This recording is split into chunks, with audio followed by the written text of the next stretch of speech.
لو عايزة كفتة ما تفكش منك من السيخ، تعالي انا اقولك. كيلو الا ربع لحمة، عليه ربع دوش او ليا او لحمة بيضة ايا كان، افرميهم. هاتي معلقتين دقيق ومعلقتين نشا وبصلة مفرومة، طبعا صفيناها، بصلة وقرن فلفل احمر وفرمناهم وصفيناهم من المية زي ما شفتي كده، وحزمة بقدونس. تمام. هننزل بالبقدونس والبصل والدقيق، معلقتين دقيق ومعلقتين نشا على الكيلو اللحمة، معلقة فلفل اسمر، معلقة بهارات كفتة، وبشرة جوزة الطيب صغننة خالص كده. تمام.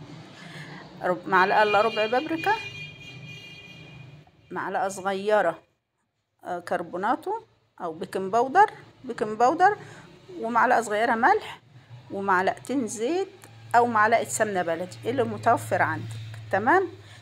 يلا عجني ولتي بقى كده، وهاتي حد يعجن معاكي او حطيهم في العجان لو عندك عجان يكون افضل. تمام. لان